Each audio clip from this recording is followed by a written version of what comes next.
This is the lounge chair I made for the Rockler Bent Wood challenge.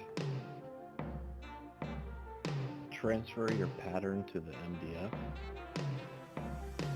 Using a jigsaw, cut along your line to cut out your form. I did this process twice so that my form was 1.5 inches thick. Then I glued them together and drilled holes where I needed the clamps to go. Next I milled up my wood.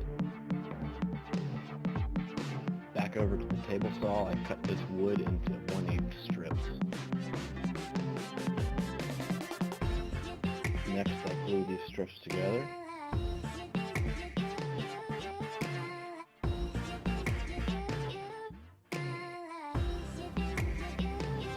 Back over to the form, I take the strips I glued together and start clamping them in place. Takes a lot of clamps.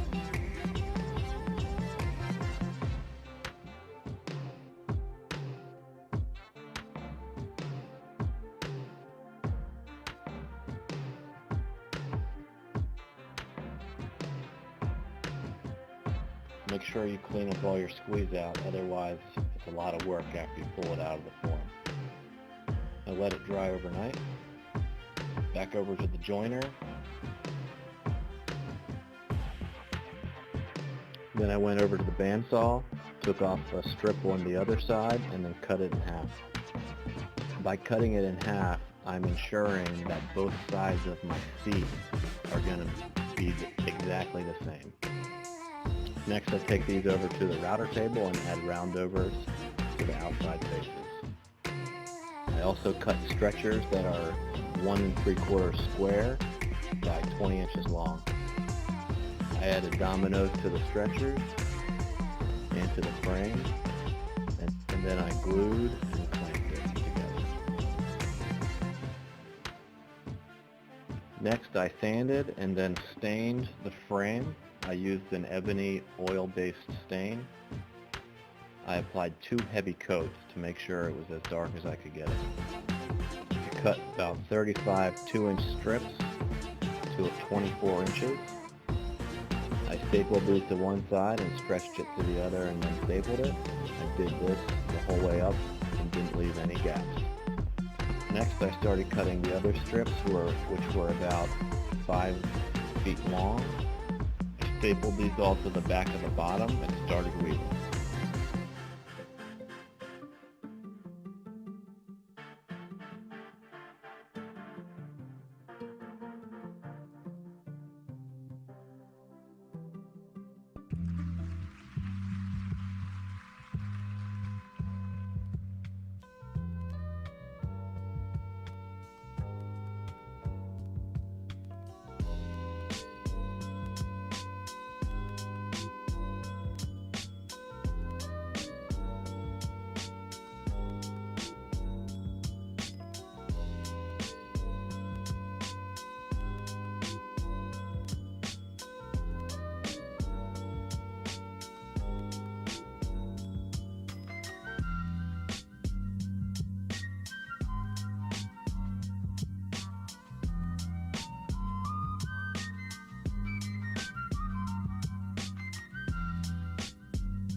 Now that the weaving is complete, we'll start on the base. It's the same process as the other form. I ended up using the same form and was able to fit both on the same one. I drew my lines and used the jigsaw to cut them out.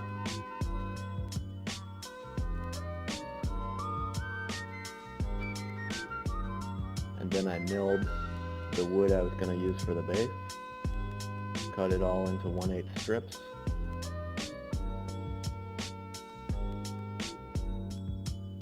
So I did this whole process twice for the legs. I used that leftover piece that was 1 3/4 inches for the stretchers that I'll cut later.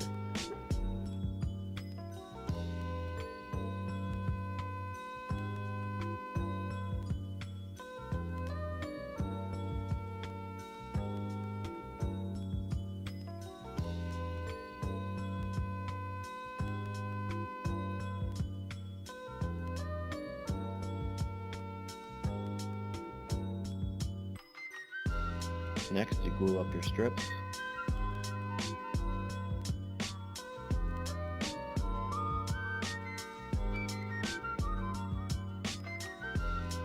Once all your glue is applied, place it in the form and start clamping.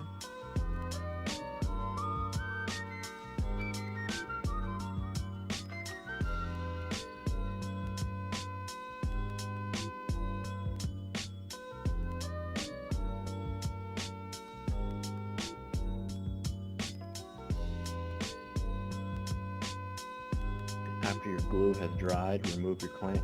I ran these over the joiner one more time to get rid of the glue. I marked a straight line on the bottom so that it would fit level on the floor. I cut on these lines using the miter saw. You could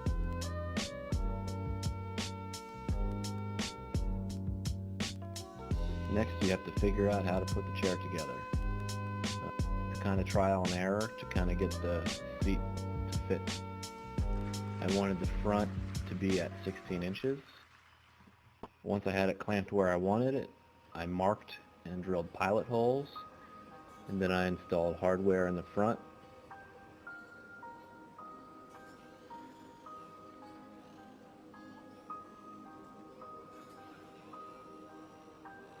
Here I had to replace the temporary stretcher with a real stretcher. The rear stretcher is going to go between the seats and line up with where the legs will cross the seat. Once I had it all lined up where I wanted it to go, I drilled pilot holes, and then I installed 4-inch decorative screws.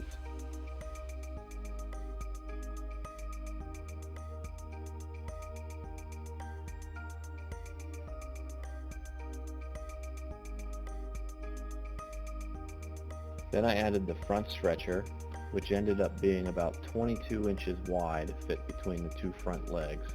I drilled the pilot holes and installed the hardware.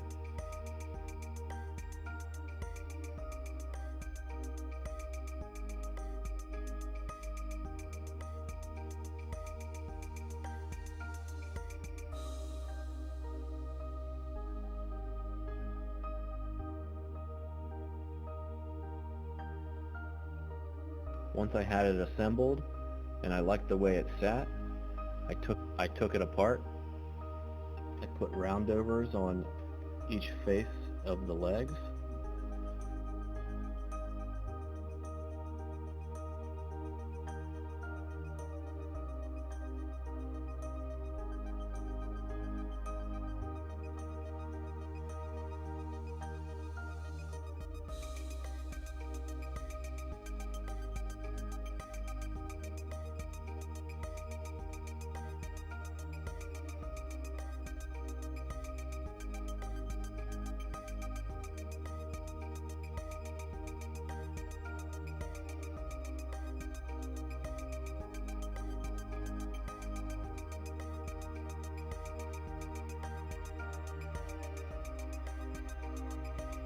I then sanded the legs and applied an ebony stain.